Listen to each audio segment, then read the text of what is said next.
morning students. Today we are discussing about necessity of keeping frequency constant. ఫ్రీక్వెన్సీని ఎందుకు కాన్స్టెంట్గా ఉంచాలి, దాని అవసరం ఏంటి అనేది మనం చదువుకుందాం. మనం in load frequency control single system. In a power system network the real and reactive power depends are continuously varying the falling and rising trend but never steady state. The system frequency and voltage are maintained at their nominal values by monitoring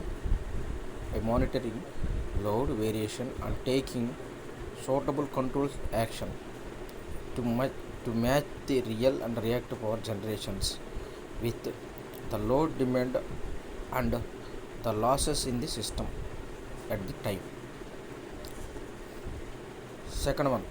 Third one, the system frequency is closely related to the reactive power balance in power system network.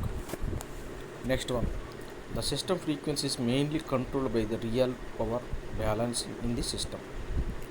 Real power na balance cheyali. Next, real power. The system frequency is closely related to third point.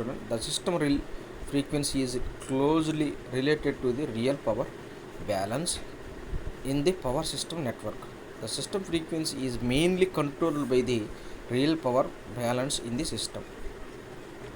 Fifth point. Whenever there is an increase in load on a generating unit, more amount of real power is to be supplied, which is immediately received from the kinetic energy power in rotating parts, thereby reducing the kinetic energy of angular velocity or speed of the machines. The system voltage is mainly controlled by the reactive power balance in the system. మీకు చెప్పే కదా previous మనం ఏం చెప్పుకున్నాం, ఫ్రీక్వెన్సీని control చేయాలంటే reactive power కావాలి,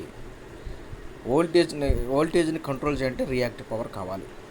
ఇవన్నీ కంట్రోల్ అవ్వాలంటే కంపల్సరీగా మనకి ఏంది, లోడ్ ఫ్రీక్వెన్సీ కంట్రోల్లో ఆల్టర్నేట్స్ని ప్యారలల్గా కనెక్ట్ చేసినప్పుడు యాక్టివ్ పవర్ రియాక్టివ్ పవర్ ఉంటాయి కాబట్టి కంటిన్యూస్లీ వేరింగ్ ది ఫాల్, ఒకసారి రైజ్ అవుతుంది ఒకసారి ఫాల్ అవుతుంది కాబట్టి అవి స్టడీ స్టేట్గా ఉండేటట్టుగా చూసుకోవాలి మనం. అదే necessity of keeping frequency. voltage mainly controlled by the reactive power, frequency mainly controlled by the real power or active power. అర్థమైందా? ఫ్రీక్వెన్సీని కంట్రోల్ చేయాలంటే ఆటోమేటిక్గా యాక్టివ్ పవర్ కావాలి, దట్ ఈస్ రియల్ పవర్. వోల్టేజ్ని కంట్రోల్ చేయాలంటే రియాక్టివ్ పవర్ కావాలి. Voltage control కావాలంటే మనకు వోల్టేజ్ని కంట్రోల్ చేయాలంటే రియాక్టివ్ పవర్ కావాలంటే ఏవిఆర్ అంటే ఆటోమేటిక్ వోల్టేజ్ రెగ్యులేటర్ కావాలి. ఫ్రీక్వెన్సీని కంట్రోల్ చేయాలంటే యాక్టివ్ పవర్ ద్వారా లోడ్ ఫ్రీక్వెన్సీ కంట్రోల్ కావాలంటే ఈ రెండు కంపల్సరీగా మనకి కంట్రోల్స్ కావాల్సిందే మనకి. అర్థమైందా?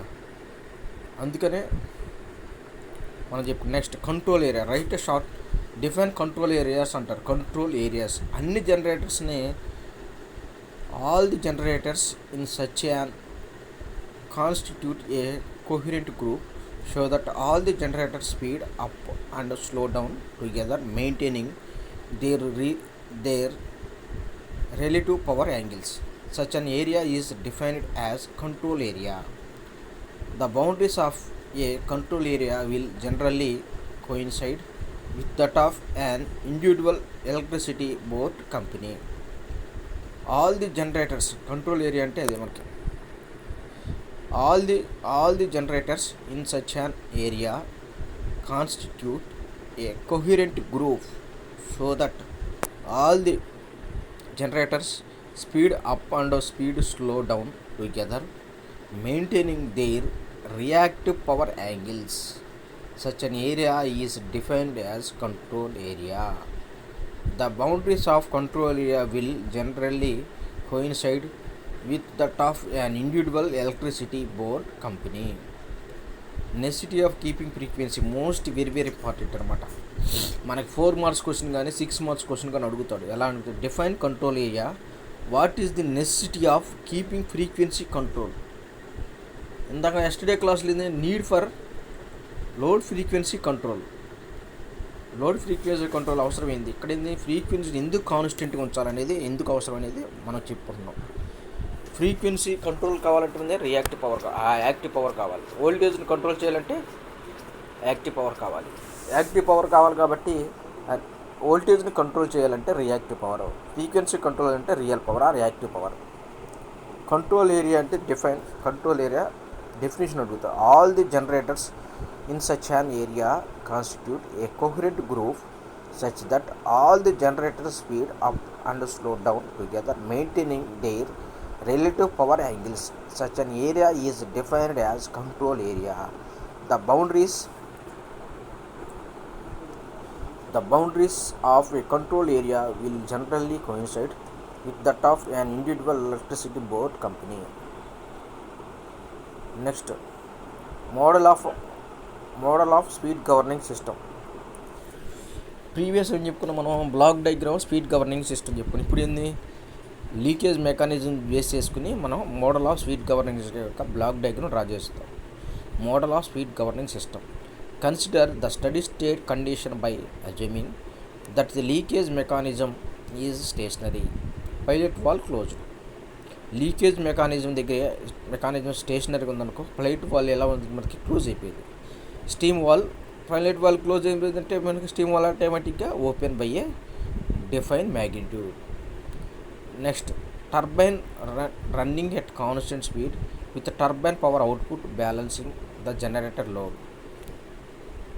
The operating conditions be characterized by F power zero is equal to system ఫ్రీక్వెన్సీని ఎఫ్ అంటాం. PG dash is equal generator, that is equal to turbine output neglecting generator losses. XE of zero అంటే steam valve setting, ఎక్సీని steam valve setting అంటాం. పీజీని ఏమనంటే power output, generator power output. ఎఫ్ని ఏమంటాం system యొక్క ఫ్రీక్వెన్సీ అంటాం. We shall obtain a linear incremental model around this operating conditions. Let the point a of the speed changer lower down by an amount delta x A. As a result the commanded increase in power is delta Pc. Then delta XA is equal to K1 into delta Pc. మరి ప్రపోర్షనాలిటీని equal చేయాలంటే some constant, that is K1.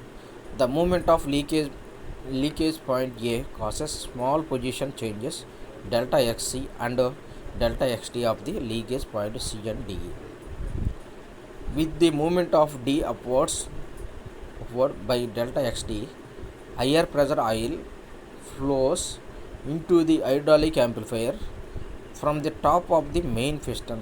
Thereby the steam wall will move down a small distance delta XC, which results in increased turbine torque and hence power increased delta PG. The increase in frequency delta F causes the link point B to move downward a small disturbance delta XB proportional to delta F.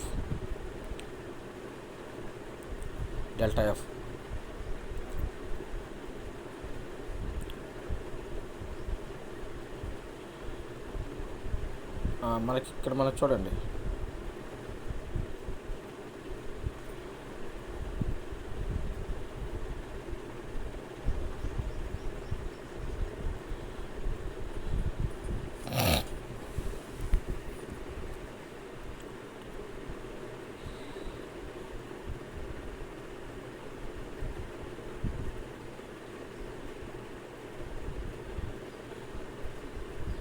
మన all values మనకు delta.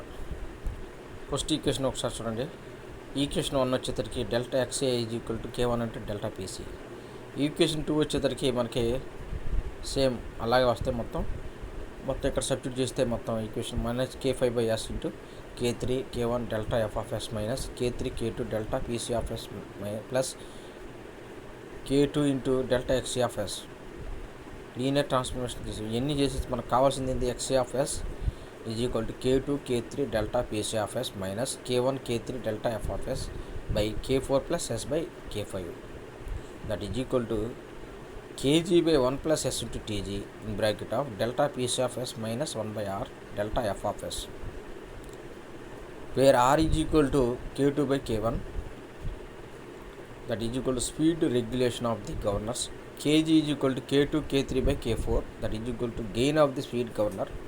Tg is equal to 1 by k4 into k5, that is equal to time constant of speed governor. Block diagram ఏమైంది మనకి? Block diagram representation of speed governing system for system turbine ఏమైంది మనకి? Error detector దగ్గర delta P C of S అనేది తీసుకున్నాం, plus minus వచ్చేది feedback path 1/6, దేనికి connect అయింది? Delta F of S. Next time constant ఏంది మనకి? టీజీ. కేజీ అంటే గెయిన్, అంటే ఇది స్పీడ్ గవర్నర్ దగ్గర ట్రాన్స్ఫర్ ఫంక్షన్ ఏంది? K G by 1+s into T G. అది దేనికి కనెక్ట్ అయింది? డెల్టా ఎక్సీ ఆఫ్ ఎస్ అనేది కనెక్ట్ అయింది. ఇదే మన block diagram representation of speed governance system for steam turbine. Delta PC of S అనేది error plus. Next transfer function of speed governor KG by 1+s into TG. మరి దేనికి connect అయిందంటే into అది delta XE of S. Next feedback ఏంది? Minus error 1/6, దేనికి connect? Delta F of S. ఓకేనా? ఇది block diagram representation mathematical modelling of speed governance system block diagram. ఇది వచ్చేసరికి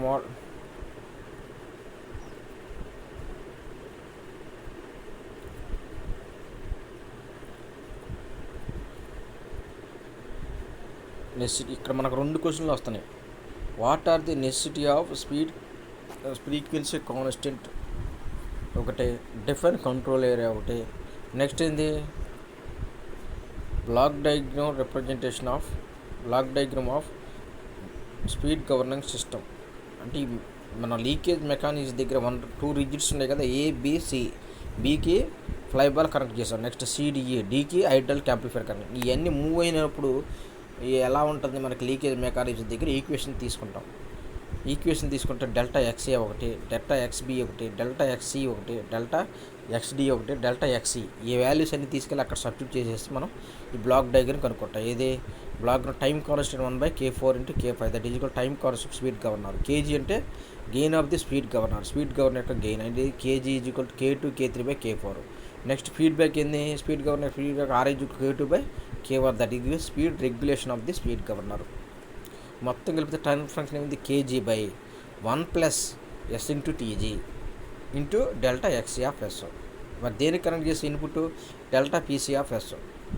ఫీడ్బ్యాక్ ఏంది మనకి? 1/6, అది మైనస్ ఉంది ఎర్రర్. దేనికి కనెక్ట్ చేసి? Delta F of S. అది block diagram representation of speed governing system for steam turbine.